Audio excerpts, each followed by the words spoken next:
So this is our third video on magnetostatic field. First video is about introduction to electrostatic field. Second video will be on Biot-Savart. So this is third video. So in this video we will discuss about magnetic field intensity due to straight conductor. So let B is the current element in which the direction of current flow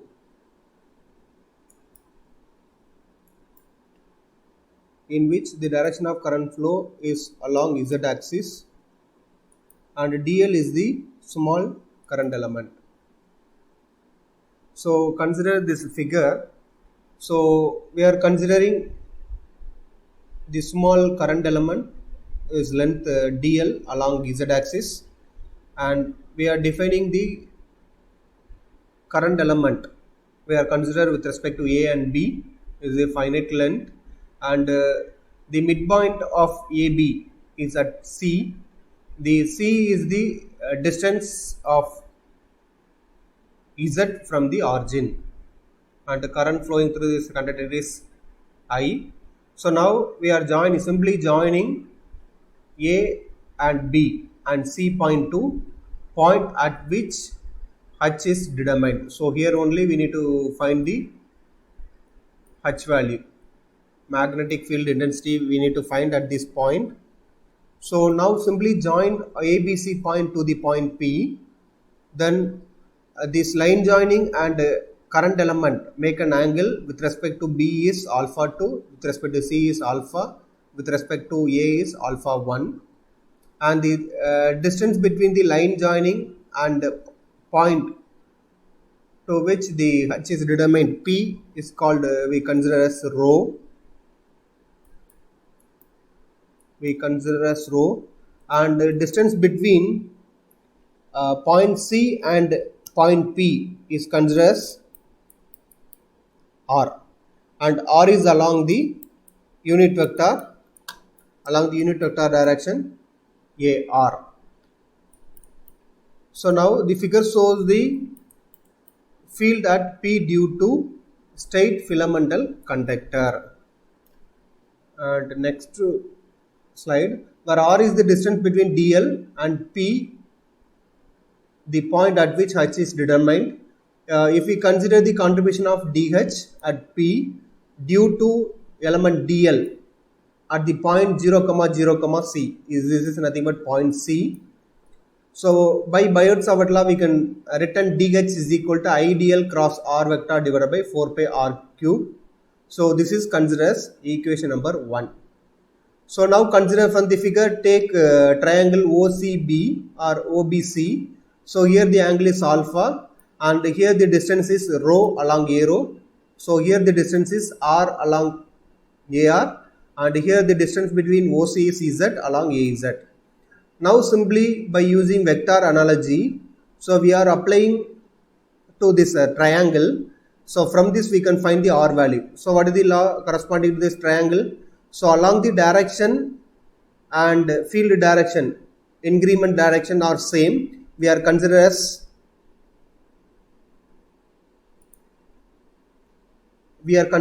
positive. So here rho and arrow and assumed direction are opposite. So minus rho into arrow. And the second one, assumed direction and the increment direction of Z both are same. So for that we are considered as plus Z and into AZ. And the third one, assumed direction and R direction are same. So plus R into AR. So from this we can find the R value.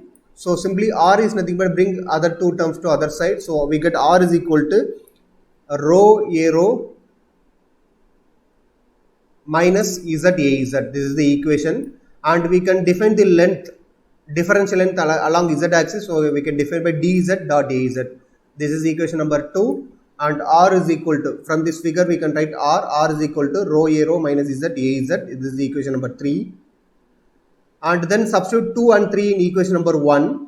Then we get simply, instead of DL replaced by this term, and instead of or I into dz az cross rho a rho minus z a z divided by 4 pi rho squared plus z squared whole power 3 by 2. This is considered as equation number 4. So now we need to find this cross product of these two vector quantity. So simply dz az cross rho a rho minus. So we need to simply take cross product for this one. So for that we are consider already we know cross product for this is considered as a cylindrical coordinate system. So for that here 1 is though, here rho is there, here 1 is there. So here also 1 into rho, here rho into 0 and here 1 into z. So it is multiplied with 1 divided by 1 dot 1 dot 1. While solving this we get the answer as a rho into 0 plus minus a5 into minus rho dz plus az into 0. Minus of minus become plus. So finally we get cross product of these two terms as rho dz into a5. This is considered as equation number 5. So now substitute equation 5 in equation 4, then the equation become I rho dz a5 divided by 4 pi rho squared plus z squared whole power 3 by 2.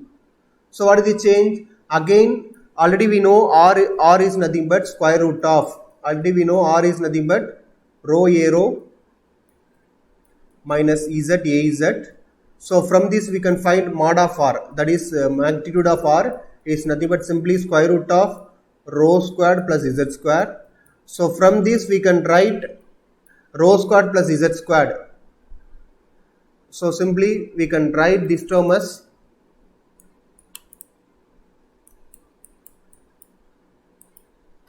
rho squared plus z squared can be written as r power 1 by 2. So simply replace this term, then we get equation number 6. Rho squared plus z squared whole power 3 by 2 can be written as r power 3.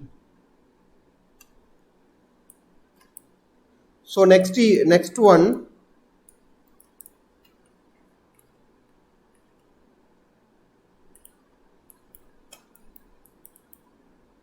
so again from the triangle, same triangle, we need to find sin alpha is equal to opposite divided by hypotenuse is nothing but rho divided by r. So from this we can find the value of r. Simply rearrange this expression. So r is equal to rho by sin alpha. From this r is equal to rho 1 by sin alpha can be written as cosecant. So finally we get r is equal to rho cosecant alpha into r is equal to rho cosecant alpha. This is considered as equation number 7. So next step again we need to find the cosine alpha is nothing but adjacent side divided by hypotenuse is equal to z by r. So from this we can find, simply take ratio between sin alpha and cos alpha, we get tan alpha is nothing but rho divided by r divided by z by r and r get cancelled. Then we get tan alpha is equal to rho by z. From this simply rearrange this one. So z is equal to rho by tan alpha. Again 1 by tan can be written as cot. So finally z is equal to rho cot alpha. This is equation number 8. So now differentiating equation number 8, we get dz is equal to rho is constant, while differentiating cot alpha it's become minus cosecant squared alpha, and differentiating alpha it's become d alpha. This is equation number 9. So now substitute 7 and 9 in equation number 6. Then equation 6 become like this. So now simply cancel the corresponding term. Then we get minus h is nothing but minus, take minus outside, and constant term I divided by 4 also taken outside. So integral a to b rho squared cosecant squared d alpha divided by rho cube cosecant cube alpha into a5. So now simply cancel the terms. So here this term totally cancel, and here this power become 1, and cosecant squared fully cancel, and this power become 1. Then we can write the next step, minus I divided by 4 pi. So the limit over the straight conductor we can define by alpha 1 to alpha 2, 1 divided by rho cosecant alpha d alpha a5. So next step, 1 by cosecant can be written as alpha taken rho taken outside, 1 by cosecant can be written as sine, and integration of sine become minus cos. Then apply the limit, we get the answer, final answer for finite state conductor. H is equal to I divided by 4 pi rho cos alpha 2 minus cos alpha 1 A5 ampere per meter. This is equation number 10. And the above expression is generally applicable for straight filamentary conductor for finite length. So note from equation 10, H is always along unit vector A5, that is along the concentric circular path irrespective of length of the wire or point of interest P. So special case, when the conductor is semi-finite length with respect to P, so that point A is now at origin, that is 0, 0, 0, while B it has 0, 0, infinity. So corresponding to these points, we can get the alpha 1 value is 90 and alpha 2 value is 0 degree. Now simply substitute this 2 value in equation number 10, then equation become H is equal to I divided by 4 pi rho into A5. This is equation number 11. And next case, when the conductor is infinite length.